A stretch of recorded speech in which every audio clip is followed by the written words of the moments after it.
Good morning, Good morning, everybody. Well, right outside my window this Friday morning, the sun is still shining. Although here in Denver, they say snow is coming. Not so sure. But if you want a sunny day, my friends and I found a new restaurant. I guess it's semi new, but I'll have him tell you, called Cimera at the Source Hotel. And we just had a ball. And Geoff Cox is with me, your executive chef, and just you've got to tell everybody about your restaurant. Good morning. Good morning. So glad to be here. Me too. Okay, Geoff. First, okay, tell us a little bit about your background. How long has Samira been there? Cimera opened over Halloween weekend just last year in 2025.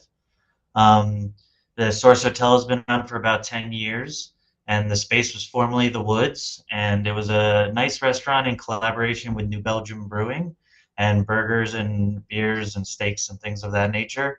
But when New Belgium moved back up to Boulder, it kind of felt a little stagnant and kind of fell back to kind of boilerplate hotel food. So that's when management reached out to myself and Chef Diego Munoz out of Lima, Peru, to come in and give it a whole new pan Latin, vibrant atmosphere. And they redid the whole interior. They brought a muralist up from South America to do paintings on the wall, new light fixtures, new bar, and just really making the most of one of the best rooftop views in Denver. I keep telling everybody who comes up there, if we can make the beverage, service, and food match the views, I think we're going to be all right. I think you're doing fine. And you do have weather permitting, which was all winter, the most gorgeous outside dining up there, too. Yeah, we're very excited for patio season this summer. We have garage doors lining an entire side of the building that all open up, and even the bar opens up to the patio. So we are going to foster a party atmosphere, and we want people coming ready to have summer fun on the patio. And what's your background? My background, I grew up in Weston, Connecticut, just outside New York City, and went to school at CU Boulder, came out to Colorado, and never wanted to go back. When I graduated from CU, bounced around a couple sales jobs before deciding that I want to do something I really love to do, and that was always cooking. So I went to Cook Street of Culinary Arts, School of Culinary Arts here in downtown Denver. It's kind of just like a 6 month certification crash course, but that got my foot in the door. And then landed my first, what I think, significant kitchen job was at Z Cuisine in the Highlands, Oh, Phil French Bistro. I'm so in I, love with that place. You remember it? of course. Yeah, it was awesome. We stepped in there and you felt like you were transported to Paris. And I learned so much there under Chef Charles McDonald. And after a few years there, then I hopped over and joined Bob Blair at Fuel Cafe. Which is Um, also great. Also, just great. I feel like I'm very proud of the restaurant lineup that I've worked at. I think they're just amazing classic Denver restaurants, and I miss them both. But a few years there, and then that's when I got in touch with Tommy Lee, the owner operator of Uncle Ramen Shop, and he was opening a new modern wood-fired Chinese restaurant called Hop Alley. So I Oh, was hired on this as the sous chef there. And then in year two, our chef departed, and I became executive chef, and I was there for a full 10 years oh, before they God. reached out to me for the project Samara. So I bounced all over cuisines, and I'm really excited about this latest chapter, exploring Pan Latin and Peruvian flavors. Well, you certainly have a background of terrific places. Yeah. Okay, tell us, we know the decor is great, but it's sit down, great service. Tell us about the menu and how you got to it and what it is. Well, similar to what I was doing over at Hop Alley, I think the best dining experience are shared plates and kind of rolling it out as it's ready and creating a really nice spread on the table. Not necessarily individually coursed out, but just rolling food and flavors. And even if you don't find balance on one dish, you'll find balance between two dishes together. So lots of shared small plates. People are more familiar with the term tapas if you want to, but really shared plates with some also show-stopping big shareable mains as well. So all about sharing so that everyone at the table gets to taste as much of the menu as possible. Okay, well, start with what's first on the menu, which is the avocado. Yeah, so that's our top seller and the first thing that most tables get. We're very proud of it. It's our crushed avocado. That's inspired in a recipe, but from Diego Munoz out of Peru. So down there, they keep their guacamoles very busy. So we like to say when we drop it, it's got 20 ingredients in it. I like to quiz our servers to name all 20. It's quite a task. I could try right now, real quick. Like, we got avocado. We're counting salt, pepper, lime juice, tomato, beans, hard-boiled eggs, quinoa, garlic, olive oil. Did I say tomato? I don't know. Jalapeno. Just goes on and on. I think I got Pomegranates. There, pomegranate, yep, for a little hit of sweetness and crunch. Sesame seeds, cilantro. It's just a very busy plate that when we present, we ask you to mix it all up yourself. And it's then the key to gorgeous it, when it yeah, comes to it's a taste. showstopper when it hits. But I Yeah. think the key to it is really proud, and I tout their name whenever I can, but Don Zoros Molinos is a local corn mill that's making all our tortillas. So really proud to work with them, and I think the chips really bring it all together. Oh, they were divine. And actually, your tacos were delicious too. Oh, thank you, thank you. Yep, all the tortillas across the menu, all coming from Don Zoros Molina. So I feel they leveled up our entire menu just working in collaboration with them. And then we had a ceviche. I'm just trying to tell people there are so many different kinds of foods there. Yes, we say Pan Latin, which of course is a huge umbrella in enveloping all of Latin America, but we also are working in collaboration with Diego, where do have a heavy Peruvian influence. So our take on ceviche is a classic Peruvian one, in which you usually get marinated fish with salsa criolla and sweet potatoes. But whereas sweet potatoes are usually just steamed and presented, we steam our potatoes, chunk them up, cover them in powdered sugar, and brulee them and torch them. So Now, you get when a little bit of extra sweetness, caramelization, a little bitter, a brulee, and that sweetness paired against the really acidic and lime juice heavy broth comes together really nicely. I think you oh, get every kind of texture and every kind of flavor in one. it was incredible. And Awesome. then even like chicken, you marinated, it didn't taste, it was so juicy when we Yes, cut into it. that's our pollo a la brasa. So another Peruvian inspired dish and inspired by the charcoal spit roasting rotisserie chickens that you find all over the streets in Lima. But really, yeah, it's the marinade that sets it apart. So lots of herbs, lots of spices, soy sauce, Guinness beer, and even Coca-Cola goes into that brine. And so what you get is a deeply umami and juicy chicken at the end. And what are some of your favorite dishes? Because there's a whole list I haven't tried. Oh yes, I keep telling people because I think when people see a pork shank on a menu, maybe they don't leap for that right away. But I can't stress enough that this maple glazed pork shank is amazing. We rub it, we cure it, and then we sear it and brine it till it's fall off the bone tender, and then we glaze it with a maple and vanilla based glaze. So and as well as using the pork braising liquid reduced down, so it's a great combination of depth and umami, but also that sweetness.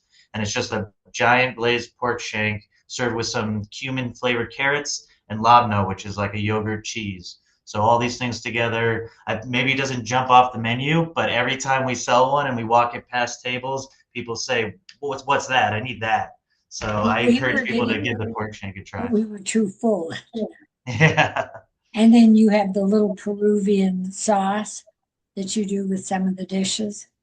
Yes, we have our on a wide array of salsas and sauces on the menu, and with the chicken, like you mentioned, ají porrilla, or all across our menu is featured the ají amarillo chilies that we actually import that give just the Peruvian cuisine its unique flavor. They're just unlike any chilies that are grown in Colorado. I thought about maybe trying to import some or locate some and contact some farmers and get some chilies growing. So I'm hoping to work on that by next summer. But in the meantime, we import frozen chilies and process them ourselves, and it just gives just a unique pop and punch to our flavors. Okay, can you explain to all of us the difference of, let's say, Peruvian, Mexican, you think that. hmm Can Well, you? the Peruvian slam was what's beautiful, and what I've learned from working with Diego is just the certain ingredients. So the Peruvian corn that's used, it's a very starchy corn. It's almost like a hominy, and that's featured in our there's crunchy fried version and fresh in our ceviche, and all Right. over the menu. Our beef skewers are served with a round of that corn. So corn is prevalent. The ají amarillo chili and ricotta chilies all over our menu. So really the varietals of peppers make Peruvian food stand out, and then potatoes. In the Andes Mountains, they grow over 40,000 different varietals of potato. Now, we've imported some of these potatoes as well. And then also Colorado, out of the San Luis Valley, you have beautiful heirloom potatoes there that we've sourced. So in my mind, when you say Peruvian food, it's really the corn, the chilies, and the potatoes that set it apart more than anything else. And then also there's fusions there. There's a huge Japanese and Chinese population there. So the fusion of Japanese cuisine and Peruvian food has created Nikkei cuisine, which is featured on our menu with our pork belly skewers. And then the Chinese fusion is chifa food, and that's shown in our lomo saltado, our stir-fry dish. And what's really cool coming from Hot Valley is when I learned about all this, it just seemed like a natural progression of a lot of the things I was already doing. So all I know fusion can be a buzzword, but all cuisines are fusions and mashups of cultures. So that's what's so great about Peruvian food. I've learned is it's such a fusion of so many influences. Well, it was, and it did not taste like what I call real Mexican food. I'm Mm-hmm. not talking about the Mexican food around, but Yeah. what everybody's doing now, there's still a very distinct taste.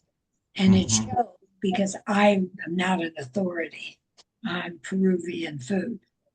And neither am I. I'm learning as I go. But what's really great is to work with a world-renowned chef out of Peru like Diego is. We talk often through a WhatsApp from him from the other side of the world. So it's really been great to have this world-renowned expert on the cuisine in my pocket every day. Good for For example, Clint Buckner of Buckner Family Farms, the best lamb in Colorado, in my opinion. He had a really great cut, and I hadn't heard anything about lamb in Peruvian cuisine. So just shoot Diego, hey Diego, I have this beautiful lamb. What would you do with it? And he comes back with serve it with puka sauce.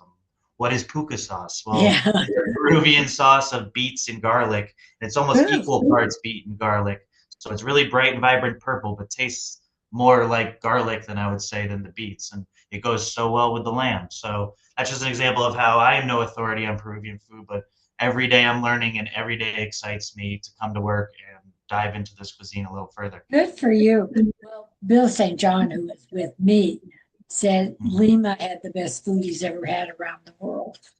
I was So so lucky and so fortunate that in the opening of this restaurant, ownership chose to send me down to Lima to meet Diego on his turf before he came up to work on the restaurant. So I got to spend 10 days in Lima, Peru, eating around the town, being shown around by a world-class chef.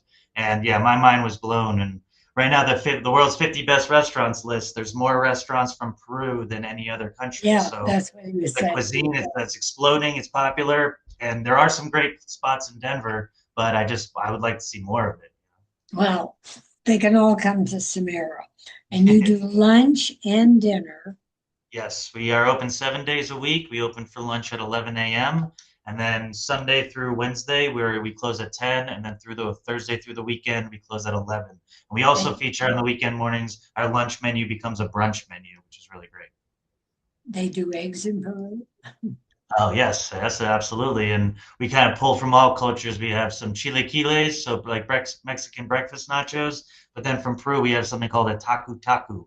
And a taku taku is basically cooked rice and beans in a patty that you sear off, that we top with chorizo, served with plantains and eggs over it. And Oh I'm my. telling you, you got to try this thing. It's really amazing. Well, I want to know when I can come and have a menu of a bite of everything so I can get through the whole menu. For you, Gabby, we'll create a small tasting menu. I'll send Oh, you bites I of everything. would adore it. And when you said potatoes, I did not notice. Are there potato dishes on the menu? Yes, when we rolled out, when originally we did Huancaina potatoes, which are some heirloom potatoes that we would confit and then fry and then serve with Huancaina sauce, which is actually ají amarillo chilies, onion and garlic cooked down and blended with queso fresco cheese, sweetened condensed milk, and then even saltine crackers for body into the sauce. And All that's right. what we garnish over the potatoes. And then also we feature smashed potatoes alongside our beef anticuchos being Peruvian street skewers. So those are often served with potatoes. So we put them on there. And then our lomo saltado, our Chinese inspired stir fry, comes with potatoes in that as well. So I, we insert them all over the place on this menu. I love potatoes anyway. Yeah, I, I've never I, met a spud I don't like. yeah. Before we get started, you have a great bar scene as well. Terrific cocktails, wine, and anything alcoholic, non, whatever you want. Their servers were terrific. I mean, Great. and it's big and it's bright, and I mean, it's something a bit different. Well, it's a lot different and wonderful. So you're open for lunch, dinner, Yes. and you also have a back room for private parties, you said. Yep, our PDR experience or private dining rooms. We have two, one's for smaller intimate settings of 6 to 8, and then we can do 20 or 30 people in the other one.